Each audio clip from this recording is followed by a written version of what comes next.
Oke, Assalamualaikum warahmatullahi wabarakatuh. Alhamdulillahirrabbilalamin. Wabihi nasta'in. Wal amru dunya waddin wassalatu wassalamu ala asrafil anbiya'i wal mursalin sayyidina wa maulana Muhammadin wa ala alihi wa sahbihi ajma'in. Qala rabbi shrah li sadri wa yassir li amri wahlul 'uqdatam min lisani yafqahu qawli. Subhanaka la ilma lana illa ma 'allamtana innaka antal alimul hakim. Wa tub alaina innaka antat tawwabur rahim. Oke. Ini insya Allah pertemuan yang terakhir ya. Jadi paket 12 yang tentang ilmu tafsir. Ya, maka bukan benar-benar yang terakhir, kapan-kapan kita ketemu lagi lah, kapan-kapan. Oke, lanjut. Kita bahas. Jadi yang dibahas di pertemuan ini adalah tafsir, takwil, dan terjemah. Jadi paket ini menjelaskan tentang ilmu tafsir dengan berbagai permasalahan yang meliputi pembahasan antara lain perbedaan tafsir, takwil, dan terjemah. Ciri penafsiran Nabi SAW dalam memahami Al-Quran itu bagaimana, kemudian ciri sahabat radhiyallahu an dalam memahami Al-Quran itu bagaimana, kemudian cerita riwayat Israiliyat itu seperti apa. Jadi dalam menafsirkan Al-Quran. Jadi kode etik itu apa saja dalam penafsiran Al-Quran itu seperti apa. Oke, ini penting untuk dipelajari oleh mahasiswa dan mahasiswi dalam memahami perkembangan ilmu tafsir sejak masa Nabi Muhammad SAW. Dengan memahami materi ini, saya harap mahasiswa dan mahasiswi itu ya pintar lah dalam hal tafsir. Jadi tidak mudah untuk menyalahkan orang lain. Oh, ini salah tafsirnya, itu salah. Jangan sampai seperti itu. Jadi mahasiswa harus bisa membedakan apa itu tafsir, apa itu takwil, apa itu terjemah dalam sejarah perkembangan tafsir mulai dari masa Nabi Muhammad SAW sampai saat ini. Ya, kode etiknya bagaimana, pola penafsirannya bagaimana, dan seterusnya itu harus betul-betul dipahami oleh semua mahasiswa. Jadi pada pertemuan ini tujuannya adalah mahasiswa dan mahasiswi mampu memahami ilmu tafsir dan berbagai permasalahannya dalam studi Al-Quran. Jadi Anda nanti harus bisa menyebutkan definisi tafsir, takwil, dan terjemah. Apa itu definisinya semuanya. Kemudian menyebutkan ciri penafsiran Nabi Muhammad SAW dalam memahami Al-Quran. Kemudian menyebutkan ciri penafsiran sahabat Nabi Muhammad SAW dalam memahami Al-Quran itu seperti apa. Kemudian menyebutkan cerita atau riwayat Israiliyat dalam penafsiran Al-Quran. Kemudian menyebutkan kode etik penafsiran Al-Quran serta menyebutkan macam tafsir dalam berbagai macam dimensinya. Kurang lebih seperti itu. Oke? Lanjut. Pertama kita bahas tentang tafsir, takwil, dan terjemah. Oke. Secara etimologi, tafsir berarti menjelaskan dan mengungkapkan meski agak sedikit sama. Kemudian di sini dijelaskan Ibnu Mandur mencoba mendefinisikan dalam lisan Al-Arab yang menunjukkan pada Quran surat Al-Furqan ayat 33 Qas al-Muwatta. Ya, al-Muwatta ya. Yang membuka sesuatu yang tertutup. Hal inilah yang melatar belakangi timbulnya definisi tafsir dari Ibnu Mandur. Tafsir, menurut disiplin ilmu ulumul Quran, adalah membuka dan menjelaskan maksud yang sukar dari suatu lafal.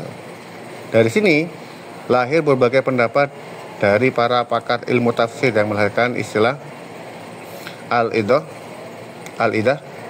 wa tabi'in, menjelaskan dan menerangkan. Sebagaimana istilah yang dibuat oleh Muhammad Ali As-Sabuni, yaitu antara lain ilmu yu'rafu bihi fahum kitabillah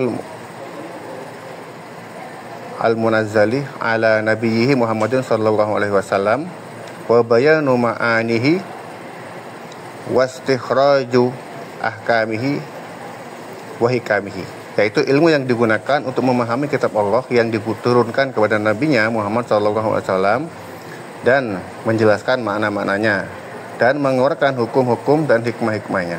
Nah, definisi ini dikolaborasikan dengan pendapat Al-Zarkashi tentang tafsir dalam kitab Al-Burhan fi Ulumul Quran. Bayanu ma'anil Quran wa istikhraju ahkamihi wa hikamihi. Penjelasan makna-makna Al-Quran dan mengeluarkan hukum-hukum dan hikmah-hikmahnya. Dengan pendapat ini kita hubungkan lagi dengan pendapat Al-Zarkani tentang tafsir dalam Manahil Al-Irfan. Ilmun yubhasu fihi 'anil Qur'anul Karim min haitsu dilalatihi 'ala muradillah ta'ala biqadri taqatil basyariyah. Ilmu yang membahas tentang Al-Qur'an yang mulia dari sisi petunjuknya untuk mengetahui yang dimaksud oleh Allah Ta'ala sesuai dengan kemampuan manusia. Kemudian di tafsir menurut As-Sa'id Al-Jurani, tafsir pada dasarnya bermakna menyingkap dan melahirkan, sedangkan istilah syar'i, tafsir adalah penjelaskan makna ayat, eksistensinya, kisahnya, dan latar belakang turunnya dengan lafal yang menunjuk kepadanya secara jelas dan pasti. Menurut Ali Hasan Arid, adalah disiplin ilmu yang membahas tentang cara mengucapkan lafal-lafal Al-Quran, makna-makna yang ditunjukkannya, dan hukum-hukumnya, baik ketika berdiri sendiri maupun tersusun, serta makna-makna yang dimungkinkan ketika dalam keadaan tersusun. Jadi ada beberapa definisi yang mendistribusikan 3 aktivitas terpenting dalam penafsiran Al-Quran, yaitu pertama, memahami al-fahmu, to understand, farisahan, atau menjelaskan al-bayan, atau to explain, dan mengeluarkan istikhraj, atau to extract, maksudnya mengeluarkan informasi yang ada di dalam Al-Quran itu. Nah, pemahaman yang lebih bersifat psikologis dan personal, yaitu kemampuan kognitif seorang penafsir sebelum mengungkapkannya secara publik, baik dalam bentuk lisan maupun tulisan. Penjelasan merupakan hasil pemahaman tersebut, yaitu kemampuan mengungkapkan, sebagai aktivitas yang bersifat afektif dari seorang penafsir. Kemudian dari 2 aktivitas tersebut, seorang penafsir mampu melakukan analisis yang menghasilkan sebuah makna yang tepat dari teks lafal yang dimaksud.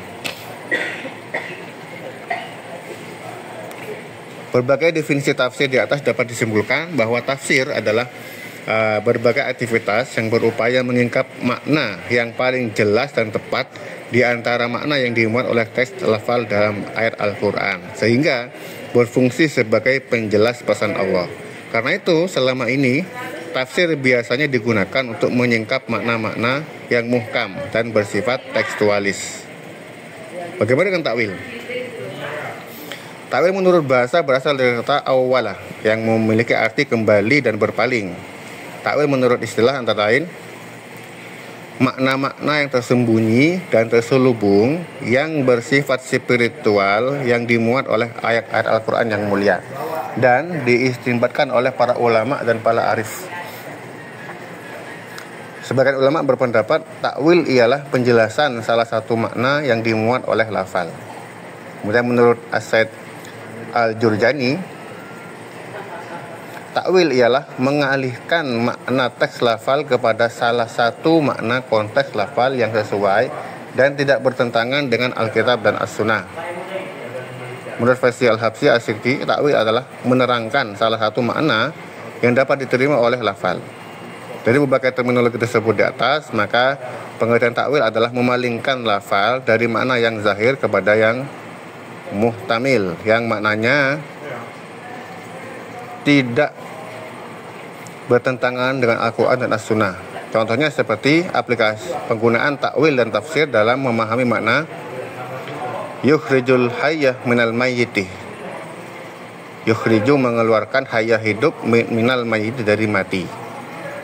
Maksudnya gimana? Yukhriju itu kan asal katanya khorajah, yaitu mengeluarkan. Hayah itu artinya kehidupan, minal tu dari mayyiti, orang mati. Maksudnya gimana? Nah, ini kita bahas. Bila yang dikehendaki itu mengeluarkan burung dari telur, maka yang seperti ini adalah cara pemaknaan tafsir.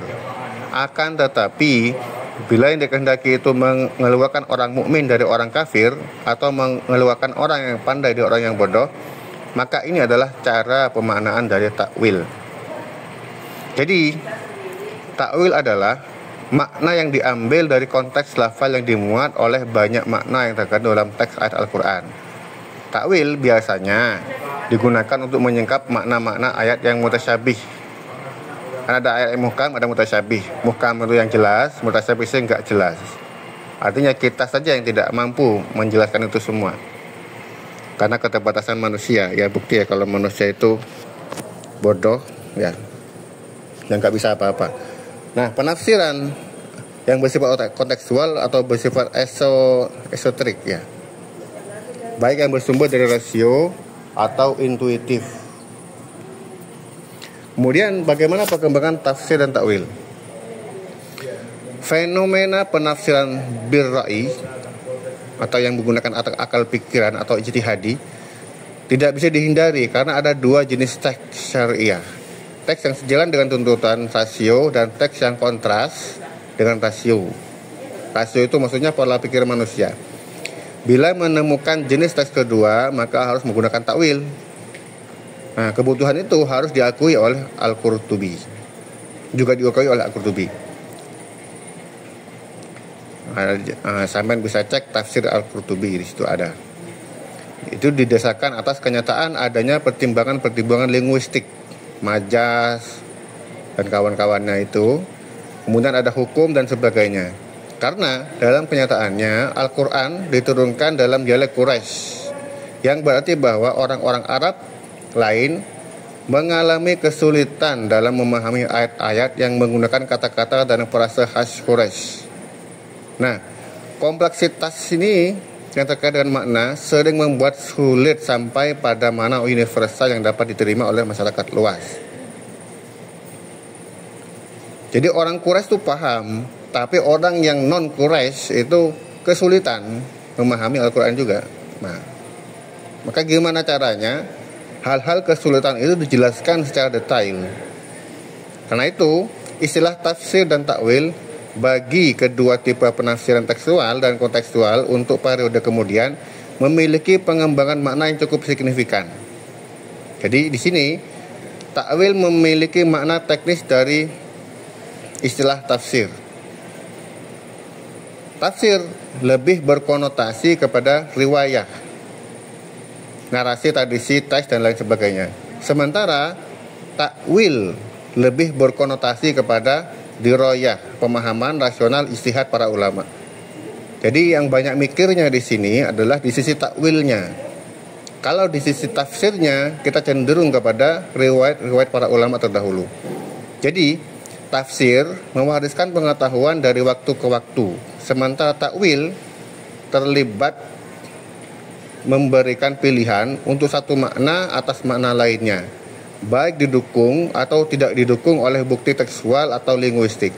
Nah, ini terbukti keberadaannya sangat tergantung pada ijtihad ulama, bahkan dengan menggunakan analisis linguistik, semantik, dan pengetahuan kontekstual.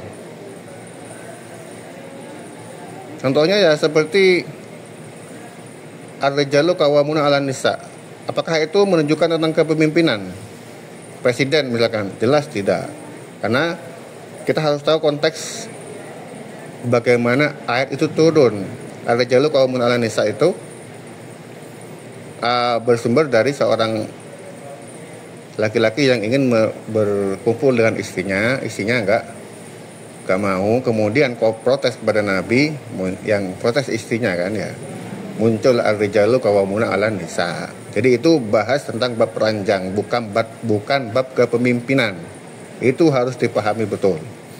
Nah, kegiatan tafsir lebih bergantung pada laporan-laporan atau periwayatan yang bersumber dari Nabi Muhammad SAW dan para sahabat. Sedangkan takwil mengimplikasikan adanya upaya istinbat.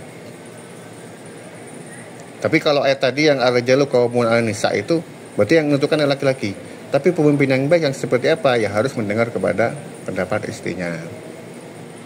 Jadi jangan harap suami-suami itu bisa masuk surga kalau tidak dapat ridho dari istrinya. Jadi Allah itu adil, dua sisi ya. Kemudian bagaimana dengan terjemah?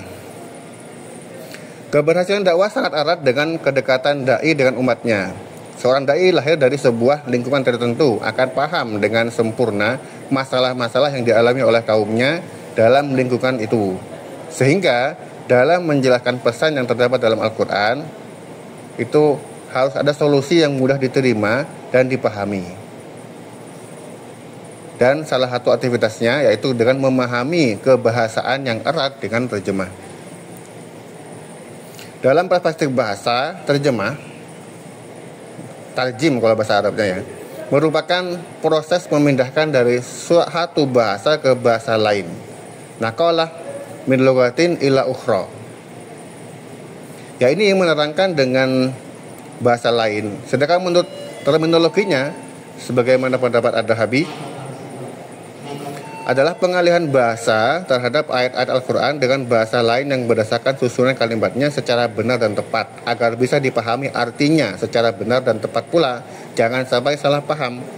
Aktivitas terjemah atau terjemah ini sesungguhnya bukanlah merupakan tafsir, itu beda. Nah, untuk membedakan, untuk mengidentifikasi aktivitas terjemah itu, maka menurut Ad-Dahabi dan juga Qattan, terjemah dalam istilah disiplin ilmu ulumul Quran ada dua jenis. Yang pertama, terjemah harfiah, yaitu mengalihkan lafal-lafal dari suatu bahasa ke dalam lafal-lafal serupa dari bahasa lain dengan sedemikian rupa sehingga susunan dan tertib bahasa kedua sesuai dengan susunan dan tertib bahasa yang pertama. Kalau bahasa Indonesia kan ada SPOK, subjek, predikat, objek, keterangan. Kalau bahasa Jawa bagaimana? Nah, itu harus sama sesuai urutannya. Begitu kalau bahasa Arab ada mubtada, ada khobarnya, harus jelas. Kemudian terjemahan tafsiriyah, yaitu atau maknawiyah, yaitu menjelaskan makna pembicaraan dengan bahasa lain tanpa terikat dengan tertib kata-kata bahasa asal atau memperlihatkan susunan kalimatnya. Jadi ini sudah beda bentuknya, tapi maknanya sama. Kemudian kita bahas lagi tentang jenis-jenis tafsir. Ada 4 jenis penafsiran yang didasarkan pada tradisi tafsir. Yang pertama itu penafsiran Al-Quran oleh Al-Quran, kemudian Al-Quran oleh Nabi, kemudian Al-Quran oleh para sahabat Nabi, kemudian penafsiran Al-Quran oleh para tabi'in. Nah, dalam hierarki sumber otoritatif Sunni, 2 yang pertama dianggap paling tinggi otoritasnya, yaitu Al-Quran dengan Al-Quran dan Al-Quran dengan Nabi tadi, karena wewenangnya itu berasal langsung dari penyataan Al-Quran dan As-Sunnah. Meskipun keakraban para sahabat dengan Nabi dan bimbingan yang mereka terima langsung dari Nabi, namun skala kewenangan mereka lebih rendah. Artinya Nabi itu posisinya lebih tinggi daripada para sahabat. Nah, ciri interpretasi Nabi dalam memahami Al-Quran itu apa saja? Nah, ada 2. Pertama secara praktis, kemudian yang kedua secara ekspositoris. Nah, secara praktis itu bentuk interpretasi di mana Nabi Muhammad SAW mempraktekkan instruksi dalam Al-Quran itu.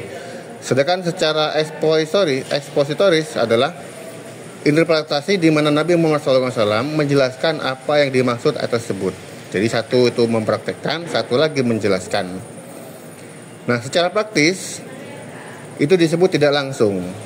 Secara interpretasi ekspositoris disebut langsung. Secara tidak langsung kayak gitu ya. Dan sebagian penafsiran Nabi Muhammad SAW kepada para pengikutnya adalah jenis yang praktis. Contoh, interpretasi ekspositori atau yang langsung adalah definisi Nabi Muhammad SAW tentang kata miskin. Miskin itu diambil dari kata dalam surah Al-Baqarah ayat 273. Orang-orang fakir yang terikat oleh jihad di jalan Allah, mereka tidak dapat berusaha di bumi. Orang yang tidak tahu menyangka mereka orang kaya karena memelihara diri mereka dari minta-minta. Itu orang fakir. Kamu kenal mereka dengan melihat sifat-sifatnya. Mereka tidak meminta kepada orang secara mendesak. Nah, itu orang-orang fakir. Contoh interpretasi praktis atau langsung atau tidak langsung adalah tata cara sholat. Al-Quran memerintahkan umat Islam untuk melakukan sholat, tapi tidak memberikan rincian tentang bagaimana melaksanakannya. Nabi Muhammad SAW mengajarkan pengikutnya bagaimana melakukan sholat dengan melakukan sendiri, dengan melalui sikap atau hadis fi'li. Hadis fi'li itu hadis yang menunjukkan pekerjaan. Bahasa kata fa'alah. Fa'alah itu artinya mengerjakan, telah mengerjakan. Fa'alah yaf'ulu fa'alan. Demikian juga tentang perintah untuk membayar zakat. Nabi Muhammad SAW menempatkan pengajarannya dalam praktek dengan menerapkan sistem zakat melalui instruksi langsung. Nah, apa yang terlihat dalam penafsiran Nabi Muhammad SAW seperti yang di hadis adalah bahwa biasanya tidak ada analisis sistematis, linguistik atau lainnya dari teks yang diuraikan. Nabi Muhammad SAW lebih tertarik dalam menyampaikan implikasi praktis dari Al-Quran ditetapkan pada suatu keadaan tertentu. Nah, hubungan antara Nabi Muhammad SAW dan Al-Quran intim dari timbal balik. Maksudnya, hubungan antara Nabi Muhammad SAW dan Al-Quran sangat erat dan ada hubungan timbal balik. Firman Allah telah dibunyikan dalam bahasa manusia, yaitu bahasa Arab, melalui media Nabi yang adalah dirinya sendiri. Di sini letak keunikan penafsiran Nabi Muhammad SAW karena beliau mendapatkan pengalaman dan keterlibatan mendalam dengan kata yang memberinya wewenang untuk menafsirkan Al-Quran. Kemudian bagaimana dengan interpretasi sahabat radhiyallahu anhum dalam memahami Al-Quran? Nah, beberapa sahabat Nabi Muhammad SAW mengalami kesulitan memahami ayat-ayat tertentu. Salah satu alasan bagi kesulitan itu mungkin adalah Al-Quran itu dibaca dan diucapkan dalam dialek Quraisy, logatnya logat Quraisy, yang diucapkan oleh Makkah dan daerah sekitarnya. Kesulitan kedua para sahabat ini dalam memahami beberapa referensi historis, khususnya kisah-kisah para nabi dan bangsa-bangsa di masa lalu. Penafsiran para sahabat sering agak pribadi ya. Mereka menyatakan apa yang mereka pikir adalah arti dari paling sesuai untuk teksnya. Dengan perluasan hegemoni Muslim yang dibangun sejak pendudukan abad pertama Hijriah, konversi Islam dari agama lain mulai terjadi dalam skala besar. Wafatnya Nabi Muhammad SAW berarti bahwa umat Islam baru harus bergantung pada sahabat terkemuka untuk pemahaman mereka tentang agama dan Al-Quran. Sahabat yang menetap di tempat-tempat seperti Irak, Suriah, Mesir, dan Yaman, atau tetap di Mekah dan Madinah menjadi eksponen otoritatif dalam makna teks dari Al-Quran itu. Jadi paling berkuasa di sini, yang paling berhak adalah ulama-ulama dari Mekah dan Madinah pada zaman itu. Jadi tidak diragukan lagi, Al-Quran adalah sumber fundamental bagi agama baru. Tapi bagi pemeluk baru, banyak yang tidak memahami dan tidak ikut pada zaman Nabi Muhammad SAW yang datang dari latar belakang bahasa dan agama lain, sehingga sulit mengakses makna Al-Quran secara langsung. Nah, itu ada masalah di situ. Karena itu, sahabat memainkan peran utama dalam memastikan bahwa teks dipahami untuk Muslim generasi baru yang banyak diantaranya tidak mengetahui dialek Quraisy Arab. Jadi tugas dari para ulama pada waktu itu adalah memahamkan orang yang tidak paham dialek Quraisy. Nah, ini. Nah, dalam periode Islam, ekspansi yang cepat dari pengetahuan dan pemikiran di dunia Islam pada abad kedua Hijriah awal, penafsiran Al-Quran dapat digambarkan mencair. Maksudnya gimana? Ini meluas. Perubahan tersebut disebabkan oleh 4 alasan utama. Pertama, daerah dengan berbagai perbedaan, campuran budaya dan perbedaan tingkat interaksi antara Muslim, Yahudi, Kristen, dan Zoroastrian. Yang kedua, pendekatan individual dari sahabat-sahabat tabi'in dengan penafsiran dan penerapan teks-teks kunci Al-Quran dan hadis, dan tingkat pengaplikasiannya yang kaku. Kemudian, berbagai teks, khususnya teks hadis yang tersedia pada hal-hal tertentu dan perbedaan dalam memahami teks. Nah, ini pecah ini. Ada banyak perpecahan di situ. Dalam konteks yang lebih luas, pendekatan terhadap Al-Quran oleh para sahabat terdapat 2 kubu. Kubu kontekstualis yang populer dengan persebutan Ahlul Qiyas, Ahlul Ar-Ra'i, dan kubu tekstualis yang terkenal dengan Ahlul Madinah Al-Hadis yang membatasi fleksibilitas pemahaman Al-Quran. Jadi ada dua ya. Yang pertama, lihat dulu posisinya, lihat dulu posisi hadisnya itu, lihat dulu posisi Al-Qur'annya, baru kita memaknai. Yang kedua, lihat dulu teksnya, sing benar bagaimana. Ya, kita harus bisa mendapatkan diri. Para tekstualis mengandalkan 3 prinsip dalam pendekatan tafsir mereka yang mendasari pemahaman, interpretasi, dan aplikasi Al-Qur'an pada kehidupan sehari-hari bagi individu dan masyarakat. Pertama, teks dianggap sebuah ketetapan dan tujuan dari dasar untuk memahami Al-Quran. Yang kedua, bahwa banyak teks di dalam Al-Quran maupun hadis yang menunjukkan bahwa agama Islam telah sempurna, dalam arti bahwa Al-Quran maupun hadis telah menyinggung semua aturan, baik yang bersifat individu maupun sosial. Yang ketiga, tidak diperlukan lagi adanya penelusuran lebih lanjut, klarifikasi atau justifikasi murni berdasarkan cara pikir manusia. Maka sejak saat itu, peran akal sedikit demi sedikit terbatasi dalam memahami dan mengaplikasikan teks-teks suci, khususnya di wilayah Islam Sunni. Nah, bagaimana yang lain? Pendekatan kubu kontekstual berupaya untuk menciptakan keharmonisan antara teks dan akal. Tujuannya adalah untuk sistematisasi hukum dan kesatuan titik utama dalam komunitas muslim. Sementara tidak ada perselisihan antara dua tren pada Al-Quran sebagai sumber hukum yang paling penting. Namun ada perbedaan tingkat fleksibilitas yang harus ada dalam penggunaan rasio RAI atau pola pikir dalam interpretasi tafsir dan hukum. Nah, jadi sebuah media penting yang dianggap berguna dalam hal ini adalah kias atau analogi. Kias adalah produk sampingan dari RAI yang bertugas untuk memperluas lingkup teks dan hukum, juga membantu menafsirkan dan menerapkan teks ke dalam kehidupan masyarakat. Jadi kalau sudah nggak ada di hadis, nggak ada di Al-Quran, ada kias. Kias ini yang kita pakai kalau di Al-Quran dan hadis tidak ada. Ada lagi ijma, ayat Al-Quran, hadis, ijma. Ijma ini kesepakatan ulama, kias ini adalah analogi.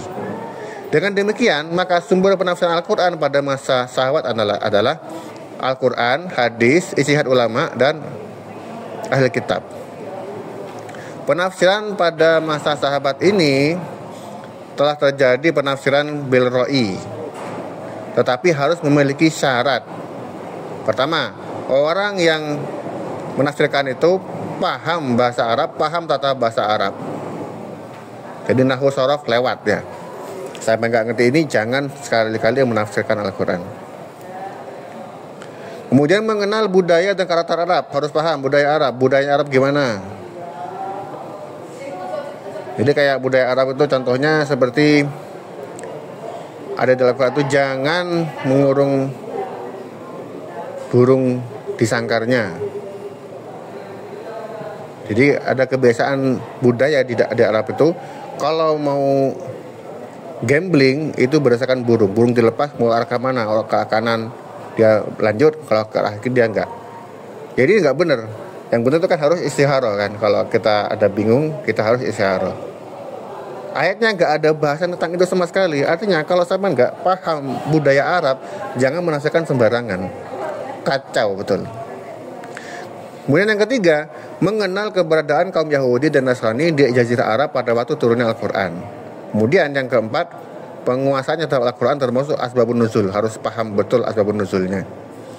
Ya, contoh yang nggak paham itu ya contohnya kalau misalkan sama nggak paham tentang asbabun nuzul ar-rijalu qawwamun 'alan nisa, dianggapnya pas itu nggak boleh perempuan, salah total.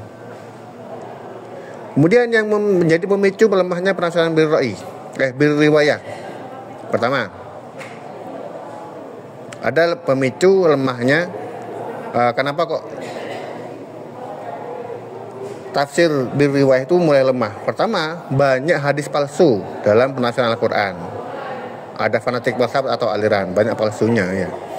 Kemudian masuknya atau merembesnya cerita Israiliyat. Kemudian yang ketiga, membuang sanad dalam periwayatan. Nah, ini yang jadi masalah. Ketika sanadnya dibuang, ya itu ada masalah nanti. Gak bisa mengklarifikasi ini hadis dhaif, ini hadis hasan, ini hadis gharib, gak jelas. Yang masih lengkap di situ contohnya ya tafsir Ibnu Katsir, di situ ada jelas di situ. Ada riwayatnya dari ini lengkap. Nah kalau pengen lihat yang lengkapnya baca tafsir Ibnu Katsir salah satunya. Ya, banyak lagi tafsir yang lain juga. Kemudian bagaimana dengan cerita Israiliyat? Israel itu maksudnya cerita yang dikisahkan dari sumber Israeli. Jadi Israiliyah dinisbahkan kepada Israel, yaitu Yakub dan Ishak bin Ibrahim yang mempunyai 12 keturunan. Bani Israel juga disebut dengan Yahudi. Nah, meski pada mulanya cerita ini menunjukkan kisah-kisah yang bersumber dari orang Yahudi, tapi kemudian masuk ke dalam istilah ini semua cerita lama, baik yang bersumber dari Yahudi maupun Nasrani, atau semua agama di luar Islam yang berbebas pada penafsiran Al-Quran dan Hadis. Jadi gak murni dari agama Islam, dari agama lain juga masuk. Masalah di situ. Ada beberapa cerita Israiliyat.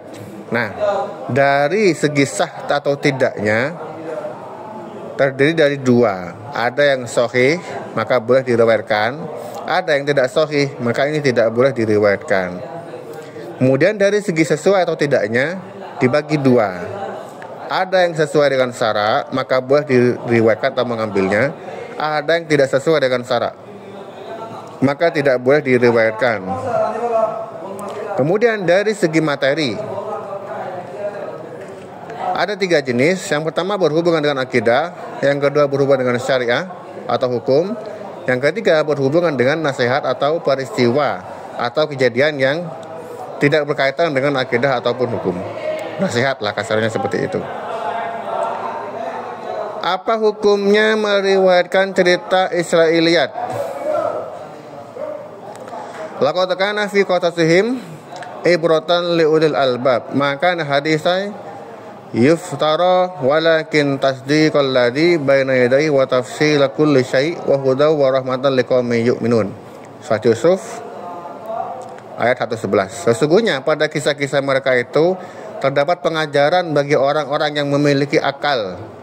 Al-Quran itu bukanlah cerita-cerita yang dibuat-buat, akan tetapi membenarkan kitab-kitab yang sebelumnya dan menjelaskan segala sesuatu, dan sebagai petunjuk yang rahmat bagi kaum orang-orang yang beriman. Jadi Al-Quran itu petunjuk juga, rahmat juga bagi orang-orang yang beriman. Bagi yang tidak, ya tidak. Kemudian menurut hadis riwayat Bukhari dan Tirmidzi dan Ahmad dan Ad-Darimi, An Abdullah bin Amr, jadi dari Abdullah bin Umar, bahwa Nabi Muhammad SAW bersabda, sampaikan apa yang kalian peroleh dariku walau satu ayat, beliwani walau ayat, dan ceritakan riwayat yang kalian peroleh dari Bani Israel, dan jangan khawatir, tapi siapapun yang menulis tentang aku secara sengaja, maka siaplah dia mengambil tempat di neraka. Maksudnya itu menulis tentang aku tapi gak benar, nah itu siap-siap masuk neraka itu. Atas dalil-dalil itu, maka cerita Israiliyat yang tidak sesuai atau tidak menyimpang, jadi gini, cerita Israiliyat yang sesuai dan tidak menyimpang dari akidah boleh diriwayatkan. Perawi yang termasyhur itu yang terkenal antara lain Abu Hurairah, Ibnu Abbas, Abdullah bin Amr, dan seterusnya. Banyak sekali sahabat-sahabat yang paling baik meriwayatkan kisah Israiliyat ini. Jadi para sahabat yang dari ahli kitab yang paling menonjol dalam menghilangkan cerita Israiliyat yang merusak dan mengganggu akidah adalah Abdullah bin Salam dan Tamim Ad-Dari. Kemudian kitab-kitab tafsir yang melibatkannya. Dari segi periwayatan Israiliyat dengan cara mendiamkan dan mengkritisnya adalah pertama tafsir Ibnu Jarir At-Tabari. Jadi pengarangnya menuangkannya dengan menjelaskan segala hal yang berkaitan dengan bisa diterima atau tidaknya cerita tersebut. Jelaskan di situ detail. Kemudian pengarang menyertakan syaratnya dengan lengkap dan sempurna ya. Jadi dibuka nih tafsir Ibnu Jarir At-Tabari. Kemudian membiarkan yang pembaca untuk meriwayatkan atau tidak. Boleh diriwayatkan atau tidak. Kemudian tafsir Ibnu Katsir. Tafsir Ibnu Katsir, jadi beliau menuangkannya dengan meriwayatkan sanad-sanadnya secara lengkap. Pengarang yang memberikan komentar tentang cerita tersebut dengan menjelaskan hakikatnya yang pertimbangannya. Kemudian periwayatannya itu diseleksi secara ketat. Kemudian yang ketiga, tafsir Muqatil bin Sulaiman. Jadi pengarang menuangkannya dengan tanpa memberikan sanad sama sekali. Wah, ini masalah juga ini. Juga pengarang menuangkannya dengan tanpa memberikan komentar. Kemudian pengarang menuangkannya dengan tanpa memberikan penyelesaian sama sekali. Wah, ini agak bahaya juga ini. Kemudian yang keempat, tafsir Khazin Lubab At-Ta'wil Fima An-Tanzil. Jadi pengarang menuangkannya dengan tanpa memberikan sanad sama sekali. Kemudian pengarang terkadang menunjukkan kelemahan riwayatnya dengan menggunakan sirat atau kata yang dan kurang sehat. Kemudian kadang-kadang pengarang meriwayatkan riwayatnya tanpa dituntaskan karena di dalamnya terdapat kebatilan yang mengarah kepada penyimpangan akidah. Misalnya merusak citra kemaksuman atau terpeliharanya pribadi Rasul Allah dari perbuatan dosa. Kemudian yang kelima, tafsir Al-Alusi. Jadi pengarang menuangkannya dengan tanpa memberikan sanad sama sekali. Kemudian yang kedua, pengarang menuangkannya dengan tujuan mengkritisi cerita dengan tajam. Kemudian pengarang juga menuangkan dengan tujuan memberi peringatan kepada pembaca agar tidak larut dalam cerita Israiliyat. Kemudian kita lanjut bahas tentang kode etik penafsiran Al-Quran. Nah, kode etik penafsiran Al-Quran itu adalah suatu aturan moral yang ditetapkan dalam upaya menjaga autentivitas spirit Al-Quran.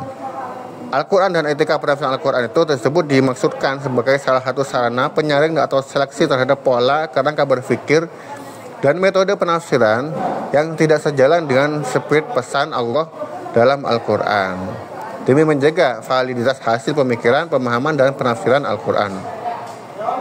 Jadi, penafsiran Al-Quran yang paling ideal adalah melibatkan seluruh unsur-unsur ilmu Al-Quran untuk menyingkap makna dalam memahami pesan dalam Al-Quran. Jadi dasarnya harus komprehensif ya, runut, dengan melibatkan pola penafsiran yang bersumber dari riwayat dan diroyah. Jadi digabung antara riwayat dan akal untuk memahami dan menjelaskan makna ayat Al-Quran itu. Jadi harus juga paham tradisi-tradisi penafsiran sejak masa sahabat itu bagaimana, harus paham. Karena itu, tradisi penafsiran tersebut akan sangat membantu mendialogkan Al-Quran kepada masyarakat sesuai dengan kebutuhan. Ada larangan hadis yang berkualitas hasan tentang seseorang yang hanya boleh memahami Al-Quran secara maksur dalam memahami makna Al-Quran itu tidak benar. Menurut Al-Ghazali, bahkan tidak sesuai dengan fakta sejarah. Begitu juga syarat pentakwiran Al-Quran yang harus melalui periwayatan. Karena menurutnya, setiap orang berhak memahami Al-Quran sesuai kemampuannya.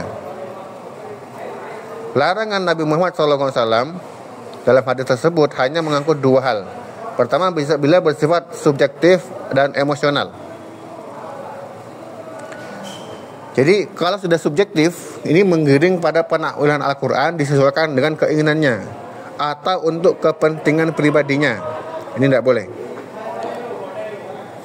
Jadi terjadi sikap tersebut karena tiga kemungkinan ya.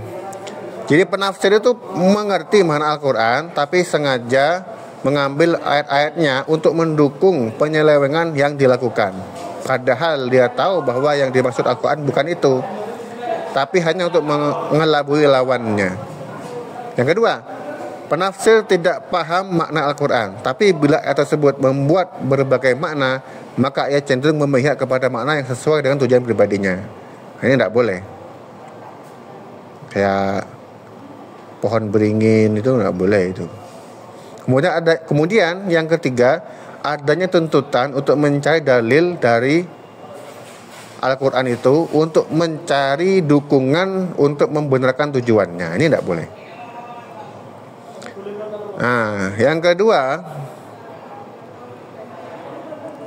bila memperluas penafsiran tekstual hanya berdasarkan bahasa Arab, yakni dengan menyampaikan penjelasan yang diperoleh dari secara maksud terhadap ayat yang mengandung ghairaib Al-Quran. atau lafal yang mubham atau lafal yang mubdal dan sebagainya. Jadi sejalan dengan penjelasan Al-Ghazali tersebut, Al-Ahwadi juga menegaskan bahwa larangan yang dimaksud oleh hadis tersebut menyangkut dua hal. Seorang penafsir dilarang memiliki pendapat sendiri sesuai dengan keinginan dan ambisinya. Kedua, penafsir dilarang tergesa-gesa menafsirkan secara literal tanpa menelusuri penjelasan ayat secara riwayat tentang hal-hal yang terkait dengan gharaib Al-Quran, lafal yang mubham dan sebagainya. Dengan demikian, maka larangan hadis tersebut sesungguhnya adalah sebagai warning bagi para pengkaji dan penafsir Al-Quran untuk bersikap hati-hati, jangan sampai terperangkap dalam para pemahaman dugaan yang salah atau tidak didasarkan pada ilmu pengetahuan yang dibutuhkan dalam memahami ayat Al-Quran yang sedang dikaji atau ditafsirkan. Berdasarkan spirit hadis tersebut, maka fenomena penafsiran Al-Quran itu sampai dengan sekarang terus bergerak dan tumbuh berkembang mengikuti kebutuhan zaman.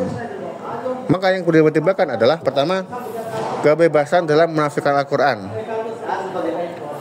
Kitabun anzalnahu ilaika mubarakun liyadabbaru ayatihi wa liyadhakkaru ulul albab. Ini adalah sebuah kitab yang kami turunkan kepadamu penuh dengan berkah supaya mereka memperhatikan ayat-ayatnya dan supaya mendapatkan pelajaran orang-orang yang mempunyai pikiran. Jadi ayat ini memberikan tuntunan kepada semua umat Islam untuk memahami Al-Quran sebagaimana tuntutan yang pernah ditunjukkan kepada masyarakat yang menafsirkan turunnya Al-Quran. Namun, bila disadari bahwa hasil pemikiran seseorang itu sangat dipengaruhi bukan saja oleh tingkat kecerdasannya, namun juga oleh disiplin ilmu yang ditekuninya, oleh pengalaman, penemuan-penemuan ilmiah, kondisi sosial politik, dan lain sebagainya, maka tentunya hasil pemikiran seseorang akan berbeda satu dengan yang lain. Kenyataan ini sebagai konsekuensi logis dari perintah ayat-ayat Al-Quran itu. Selama pemahaman dan penafsiran itu dilakukan secara sadar dan penuh tanggung jawab, aman. Tapi kalau enggak, itu yang jadi masalah. Dalam kebebasan yang bertanggung jawab ini timbul pembatasan-pembatasan yang dikemukakan dalam setiap disiplin ilmu. Nah, mengabaikan pembatasan itu dapat menimbulkan posisi polusi dalam pemikiran, bahkan bencana dalam kehidupan. Ya, itu masalah itu. Bagaimana pembatasan dalam menafsirkan Al-Quran? Apa saja batasan-batasannya? Jadi sejarah penafsiran Al-Quran telah membuktikan bahwa para sahabat sendiri seringkali tidak mengetahui atau berbeda pendapat, bahkan keliru dalam memahami maksud firman-firman Al-Quran. Realita ini disebabkan karena kapasitas Al-Quran sebagai kalam Allah yang memiliki muatan yang sangat kompleks. Karena itu, sejak awal, aktivitas penafsiran telah dilakukan pembatasannya. Misalnya, Ibnu Abbas radhiyallahu anhu, salah seorang sahabat yang dinilai paling paham mengenai penafsiran Al-Quran, membuat klasifikasi ayat-ayat Al-Quran ke dalam 4 kategori. Yang pertama, ayat yang dapat dimengerti secara umum oleh orang-orang Arab berdasarkan pengetahuan bahasa mereka. Yang kedua, ayat yang tidak ada alasan bagi seorang untuk tidak mengetahuinya. Yang ketiga, ayat yang tidak diketahui kecuali oleh ulama atau pakar. Jadi menyangkut syarat-syarat penafsiran dan bidang keahlian dan kompetensinya.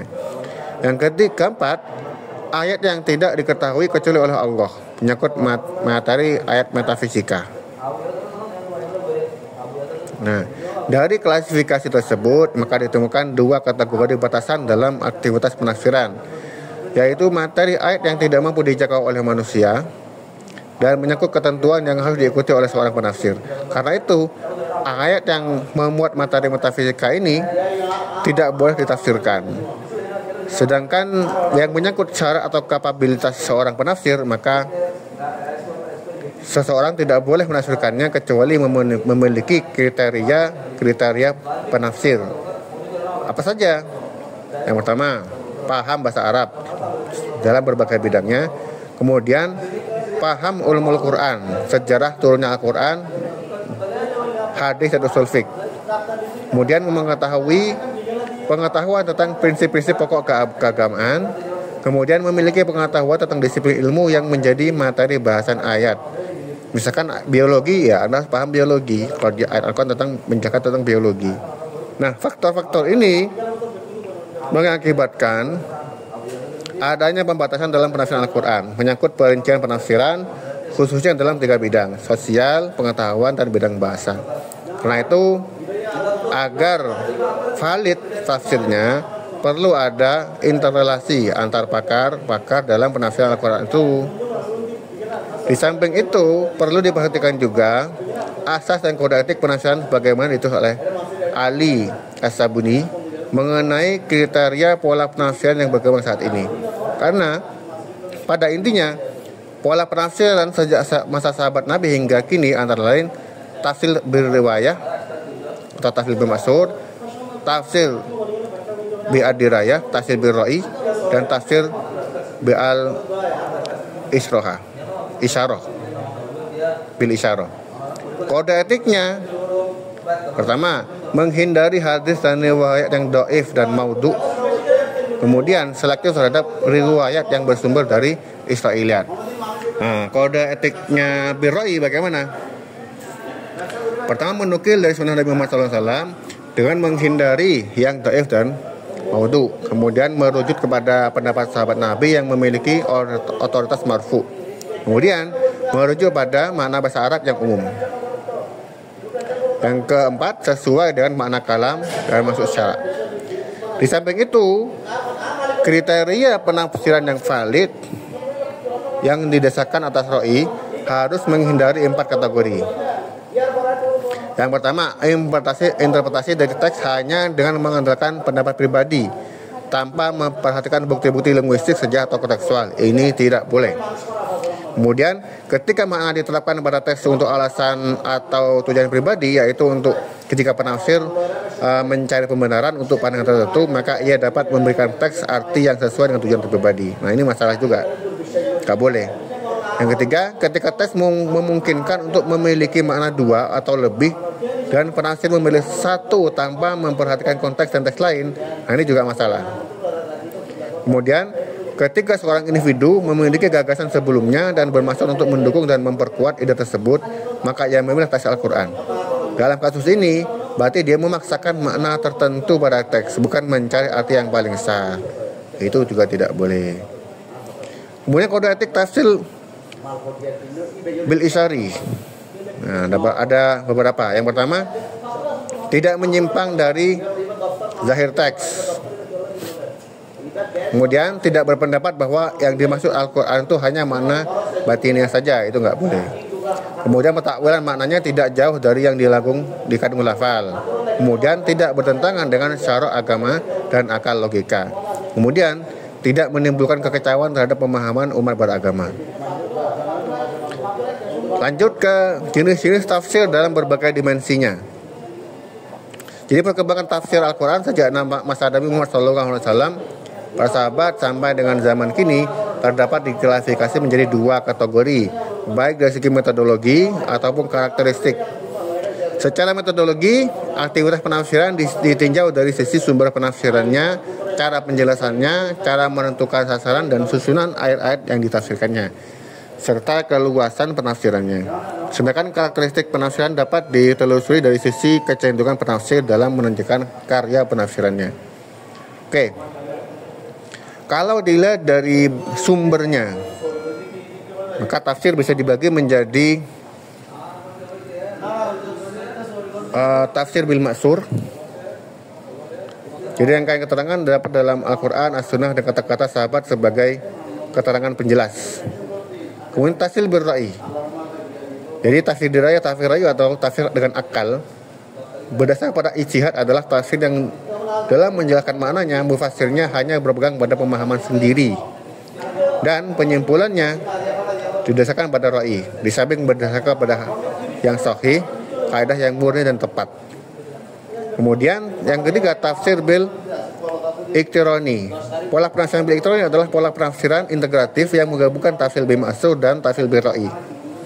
Tafsir ini menggunakan pola penafsiran. Pertama ada tafsir al-manar, tafsir al-jawahir, tafsir al-Quran, kemudian tafsir al-Maraghi, kemudian Kita lanjutkan bagaimana dilihat dari cara penjelasannya. Tafsir itu ada apa saja pembagiannya. Pertama, dilihat dari cara penyajiannya. Pertama ada tafsir ijtimali atau global, singkat dan global tanpa ujian panjang lebar. Ada tafsir ini ya, tafsir Al-Quran Al-Karim karya Farid Wajdi, kemudian tafsir Wasit, kemudian tafsir Itnabi atau detail. Nah, ini menafsirkan Al-Quran dengan cara penguraian secara panjang lebar, detail dan rinci. Karya penafsirannya dengan cara ini adalah pertama tafsir Al-Manar, tafsir Al-Maraghi, tafsir Fidah Al-Quran. Kemudian tafsir berdasarkan sasaran dan terbit ayat. Penafsiran Al-Quran bila ditinjau dari cara menentukan topik dan menentukan sesuai turun ayat atau sesuai tertib ayat yang tersusun atau tertuang dalam Mushaf Utsmani, maka pola penafsirannya menjadi 3 pola. Pertama tahlili atau analisis,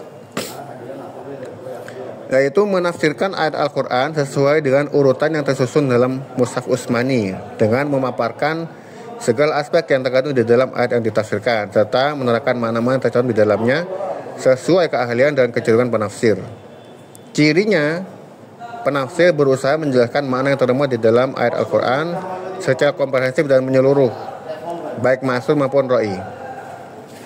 Ayat Al-Quran ditafsirkan ayat demi ayat dan surah demi surah secara berurutan sesuai dengan Mushaf Utsmani dengan melibatkan asbabun nuzul dan kadang juga koreksi ayat atau munasabah dengan surah. Pola penafsiran ini juga terkadang diwarnai oleh kecenderungan dan keahlian penafsir sehingga lahirlah corak fikih, sufi, falsafi, ilmi, dan istimai dan sebagainya. Bagaimana cara kerja tahlili? Itu menguraikan kosakata dan lafaz, menjelaskan arti yang dikehendaki, sasaran yang akan dituju, kandungan ayatnya apa saja, secara jelasnya bagaimana, balaghahnya gimana, keindahan susunan kalimatnya gimana, dan menjelaskan apa yang dapat diisbatkan dari ayatnya. Bisa ke arah fikih, dalil, atau arti, dan akhlak juga bisa, akidah juga bisa, tauhid, perintah, dan lain sebagainya. Kemudian memaparkan kaitan antara ayat-ayat dan relevansinya dengan surat sebelum dan sesudah yang merujuk pada asbabun nuzul, hadis Rasul, dan riwayat dairi para sahabat dan tabi'in. Kemudian menjelaskan dengan cara yang mudah difahami dan dalam ungkapan balaghah yang menarik berdasarkan syair, puisi-puisi ahli balaghah terdahulu, ucapan ahli hikam, ahli hikmah ya, yang arif, dan teori-teori ilmiah modern yang benar. Serta kajian-kajian bahasa juga ada jelas di situ, ada atau pemahamannya gimana. Contoh tafsir at-tahlili ada 3 bagian ya. Isnad seperti karangan ini Al-Alusi, Ar-Razi, dan At-Tabari. Kemudian Ijaz yang ringkas, kemudian Mutawasit. Kemudian Nuzuli, ada juga yang Nuzuli. Jadi yang pertama itu kan ada poin A itu yang tahlili, yang kedua nuzuli. Tahlil itu analisis, yang nuzuli itu secara kata-kata kan jelas itu berdasarkan kronologi turunnya.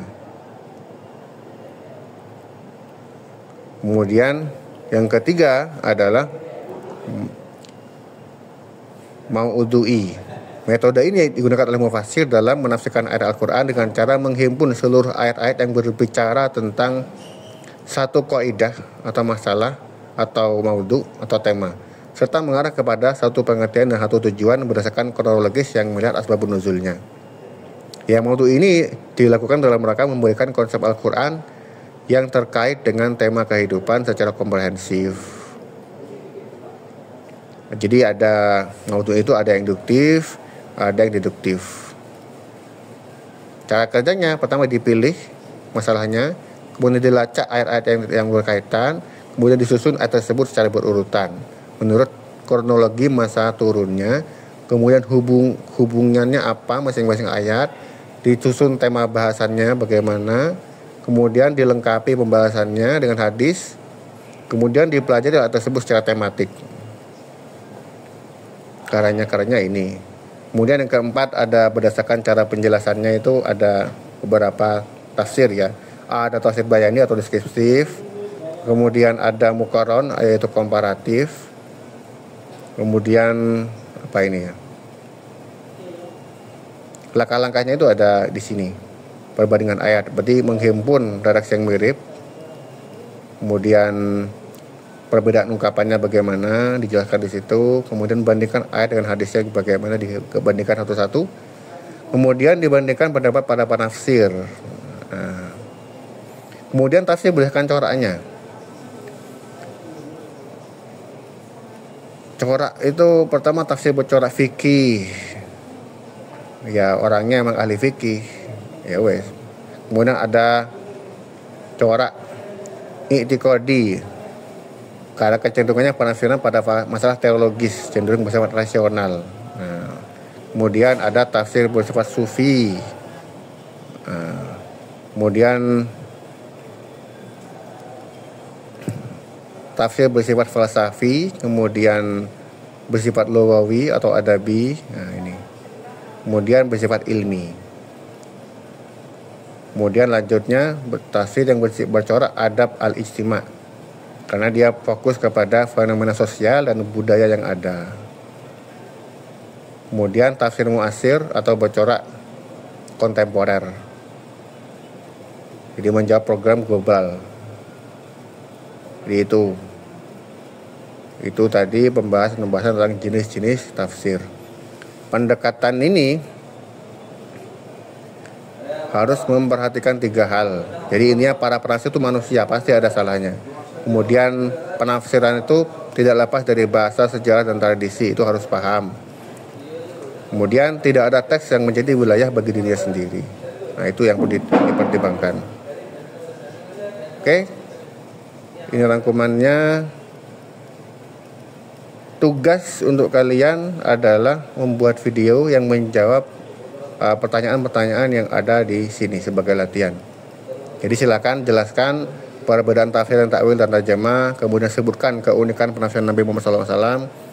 Silakan perkembangan penafsiran pada masa sahabat, kemudian mengapa perlu ada kode etik, kemudian jelaskan posisi dan faktor, kemudian biasanya cerita Israiliyat, kemudian sebutkan macam metode penafsiran dengan dari dulu sampai sekarang. Kalian boleh mencari referensi tidak hanya di sini saja, boleh di sumber lain. Mungkin itu saja untuk hari ini. Terima kasih, semoga bermanfaat. Wassalamualaikum warahmatullahi wabarakatuh.